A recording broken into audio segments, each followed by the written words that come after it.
அசுரந்தான் மணங்கார மனுஷன்தான் தோளோடு தோள் நின்ன தருவான உசுரதான்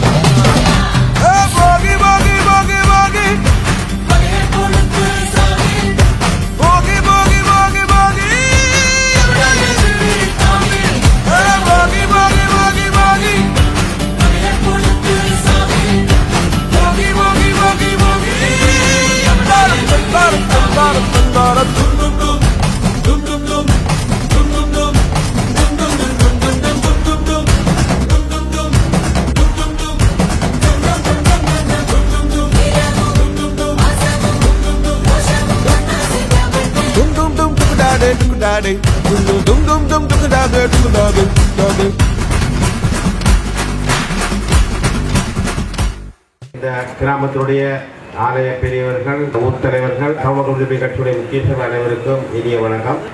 சுரேஷ் அவர்கள் சொன்னது போல பற்றுப்பு தொகுதி களுவாஞ்சிக்குடி நகரம் என்பது முழு தமிழ் தொகுதி. அழைப்பை மறிந்த ஹானரபிள் மினிஸ்டர் வந்தன பிரபாகரன் அவர்களுக்கு நன்றியை சொல்லி இந்த நிகழ்வில் சிறப்பான ஏற்பாடு செய்த அனைவருக்கு நன்றியை சொல்லி முடித்து நன்றி வணக்கம். ශක්තිය මත පදනක් වෙලා ජාත්‍යන්තර සහායකතාවය නැවත ලබා ගැනීමෙන් එතුමාට පුළුවන්කම ලැබුණා. IMF එක සමග 2027 වෙනතෙක් ණය යොමුවක් අත්සන්. 5 முறைகள் இந்த நாட்டினுடைய பிரதமராக இருந்து பல்வேறு அரசியல் பதவிகளை வைத்து பல அனுபவங்களை கொண்ட ரணில் விக்ரமசிங்கே அவர்களால் தான் சர்வதேச நாணய நிதியத்தோடு ஒப்பந்தங்களை செய்து இந்த நாட்டை மீண்டும் கட்டி எழுப்பக்கூடிய ஒரு நிலைக்கு உருவாக்கக்கூடிய தன்மை அவருக்கு ஏற்பட்டது. மீண்டும் இந்த களத்திட்டங்கள் புனரமைப்பு செய்யப்பட்ட பின்னர் மீண்டும் இந்த நாட்டுக்கு கடன் வசதிகள் கிடைத்திருக்கின்றன. ஆகவே இடைநிறுத்தப்பட்ட அனைத்து அபிவிருத்தி திட்டங்களையும் செயற்படுத்தி முடிக்கக்கூடிய ஒரு தன்மை எங்களுக்கு ஏற்பட்டிருக்கின்றது. அத்தகைய அந்த அரசியல் தன்மையில் கௌரவ பிள்ளையானவர்கள் அரசாங்கத்தோடு இணைந்து கௌரவ ஜனாதிபதி அவர்களுக்கு ஒத்துழைப்பு நல்கின்ற காரணத்தினால் பல்வேறு அபிவிருத்தி திட்டங்களை கிழக்கு மாகாணத்துக்கு கொண்டு வரக்கூடிய தன்மை அவருக்கு ஏற்பட்டிருக்கிறது. கௌரவ பிள்ளையானவர்கள் 1000 மில்லியன் ரூபாய்க்கும் அதிகமான நிதியினை கிழக்கு மாகாணத்திற்கு வீதிகள் அமைப்பதற்காக அரசாங்கத்திலிருந்து பெற்று வந்திருக்கின்றார் என்பதை நான் மகிழ்வோடு கூறிக்கொள்கிறேன். நான் அமைச்சரவை அந்தஸ்துள்ள அமைச்சராக இருக்கின்ற எனக்கே 50 லட்சம் ரூபாய் கிடைக்கின்றது. ஆனால் கேபினட் அமைச்சர் இல்லாத ராஜாங்க அமைச்சர் ஒருவருக்கு 1000 மில்லியனுக்கும் கூடுதலான நிதி அரசாங்கத்தினால் வழங்கப்பட்டிருக்கின்றது கிராமிய வீதி அபிவிருத்திற்காக. அண்ணன் பிள்ளையான் அவர்கள் இளைஞர்களை ஒரு உணர்வுடன் மட்டக்களப்பு நேசிக்கின்ற அந்த உணர்வை ஊற்றி வளர்க்கின்ற ஒரு தலைவராகவும் இருப்பதனால் உண்மையிலேயே இந்த பற்றுப்பு தொகுதி என்பது மட்டக்களப்பு மாவட்ட தமிழ் மக்களின் இருப்பிலே மிக முக்கியமான ஒரு பங்கினை வகிக்கின்றது என்றால் அதுக்கு மாற்றிக்கிறதுக்கு இடமில்லை. ஏனென்று சொன்னால் மட்டக்களப்பு தொகுதி என்பது இரு சமூகம் சார்ந்ததாக இருக்கின்றது. கல்குடா தொகுதி என்பது இரு சமூகம் சார்ந்ததாக இருக்கின்றது. ஆனால் மட்டக்களப்பு தொகுதி என்பது தனி தமிழனை, வீர தமிழனை, வீரத்தை ஊட்டி எடுக்கக்கூடிய வீர வேங்கைகளை கொண்ட ஒரு மண்ணாக விளங்குகின்றது என்றால் அதன் வரலாற்றிலே யாரும் மறைக்கவோ மறக்கவோ முடியாது. இந்த பற்றுப்பு தொகுதியின் முக்கிய மையமாக இருப்பது இந்த களுவாஞ்சுடி நகரம். களுவாஞ்சுடி தான் தனித்த பெருநகரம், பற்றுப்பு தொகுதிக்குரிய முக்கியமான நகரம். களுவாஞ்சுடி நகரம் மயமாக்கப்பட்டதா அல்லது அபிவிருத்தி கண்டதா? நாங்களும் வரியினை செலுத்துகின்றோம். அரசாங்கத்துக்கு நாங்களும் எங்களுடைய ஏதுமான அனைத்து செயற்பாடுகளை செய்து கொண்டிருக்கின்றோம். மிக குறுகிய காலத்துக்கு முற்பாடு சில அரசியல்வாதிகள் களுவாஞ்சுடி மண்ணில் இருக்கின்ற குறிப்பிட்டிருந்தார்கள். அவர்கள் வீதியை அபிவிருத்தி செய்வது அவர்களுடைய காசில் இல்லை, மக்கள் வரிப்பணத்தில் செய்கின்றார்கள். மக்கள் வரிப்பணத்தை இன்றுதான் பிள்ளையானவர்கள் அரசியலுக்கு வந்த பிறகுதான் கட்டினார்களா? இலங்கை வரலாற்றிலே இலங்கையில் பிறந்த ஒவ்வொரு மகனும் வரி செலுத்த வேண்டும் என்பது இலங்கை சட்டம், உலகளாவிய சட்டம். அந்த வரிப்பணத்தை எமது மக்களுக்கு சார்பாக நாங்கள் பயன்படுத்துகின்றோமா என்கின்ற கேள்விக்கு பதில் இல்லை. ஆகவே கௌரவ பாராளுமன்ற உறுப்பினர் தம்பி சகோதரர் சாணக்கியன் அவர்களிடம் நாம் விஜயமாக கேட்பது என்னவென்றால், அவர் மிக நீண்ட அரசியலை இளம் வயதிலே அனுபவித்தவர். மஹிந்த ராஜபக்ஷ அவர்கள் இலங்கை ஜனாதிபதியாக இருந்த வேளையிலே நாமல் ராஜபக்ஷவின் பொக்கெட்டில் இருந்து பிரயாணம் செய்தவர். அவர் இலங்கை அரசாங்கத்தின் முழு நிதியையும் பயன்படுத்தியிருக்கலாம். அவ்வளவு பற்றுப்பு தொகுதி அமைப்பாளராகவும் ஆளுங்கட்சி அமைப்பாளராகவும் இருந்தவர். அந்த காலத்திலே அவருக்கு இந்த பற்றுப்பு, இந்த களுவாஞ்சுடி சந்தி தெரியவில்லையா? இதில் ஒவ்வொரு நாள் எத்தனை விபத்துக்கள் இடம்பெறுகின்றன. இந்த பற்றுப்பு தொகுதியில் எத்தனை கிராமங்கள் இருக்கின்றன. அவ்வளவு கிராம மக்களின் இந்த சந்தியினால் தான் பிரயாணம் செய்ய வேண்டும். ஆனால் நான் இந்த ஊர் பிறந்தவன் என்ற காரணத்தால் எனக்கு அந்த வழி தெரிந்தது. ஆனா அவர் இந்த மண்ணில் பிறக்கவில்லை. அதனால் அவருக்கு அந்த வழி தெரியாது. அவர் வாடகைக்கு இறக்கப்பட்ட அரசியல்வாதி. நாங்கள் இந்த மண்ணிலே பிறந்தோம்.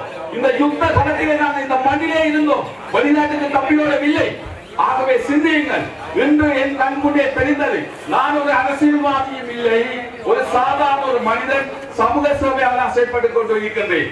ஆனால் ஒரு சாதாரண மனிதனாக இவ்வாறுபட்ட செயற்பாடுகளை களுவாஞ்சிக்குடியிலே பல வீதிகளை அரசியல் அந்தஸ்து இல்லாமல் அமைந்து செய்ய முடியுமாக இருந்தால் எதிர்காலத்திலே நீங்க சிறந்த மனிதர்களை, நேர்மையானவர்களை அரசியல்வாதி பாராளுமன்றத்தை அலங்கரிக்க அனுப்புங்கள். அப்பொழுது தெரியும் பற்றப்பினுடைய அபிவிருத்தி என்ன என்பது.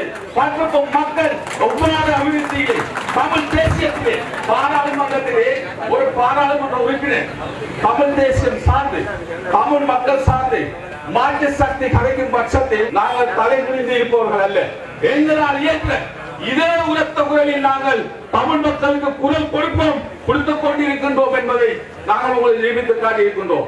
இந்த கிழக்கிலே நீங்க பார்த்தால் தெரியும், மாற்று சக்திகள் இருப்புக்கரமோடு நடக்கின்ற இந்த சந்தர்ப்பத்தில் வீறு நடை போட்டு தமிழனை தலைநிமித்து வைத்த ஒரே பெருமை தமிழ் மக்கள் விடுதலை கட்சிக்கும் கௌரவ தலைவர் அண்ணன் பிள்ளையானவர்களுக்கு தான் சாரும் என்பதை நான் ஆய்ந்தமாக கொள்வதேன்.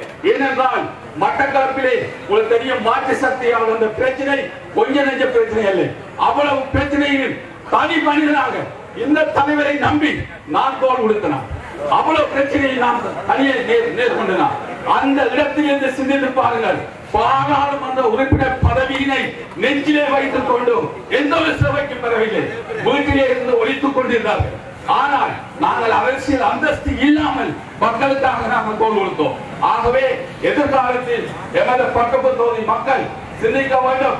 பாராளுமன்றத்தை அலங்கரிப்பதா அல்லது மக்கள் சேவையை வழங்குவதா அல்லது அபிவிருத்தியை கொண்டு வருவதா அல்லது நாங்கள் எதிர்காலத்தில் நம்முடைய தமிழ் பக்கப்பு தொகுதியை பாதுகாப்பதா?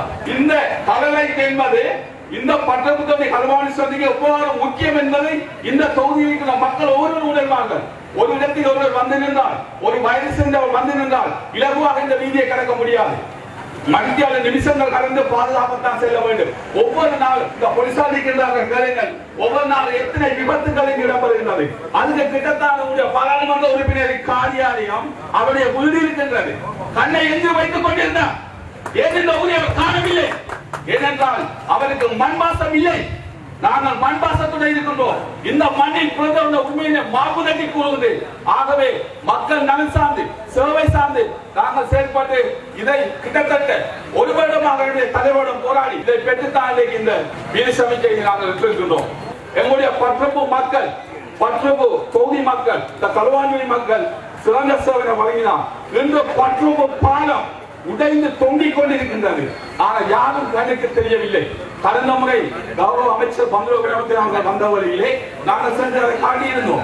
அந்த கோரிக்கை வெளியாகத்தான் இருக்கின்றது.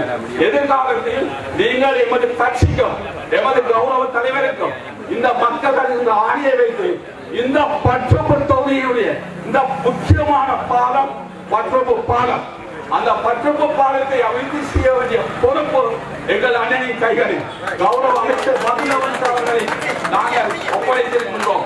ஆகவே அவ்வாறுபட்ட பெரிய திட்டங்களை எல்லாம் செய்யக்கூடிய ஒரே சந்தர்ப்பம் எங்களுக்கு மட்டும்தான் இருக்கின்றது. ஆகவே மக்கள் சிந்தியுங்கள். அந்த பாலத்தின் அத்தியாவசியம் என்ன என்று அவை எதிர்காலத்தில் உங்களுடைய ஆதரவுகளை கிடைக்கும் என்று கூறி நாங்கள்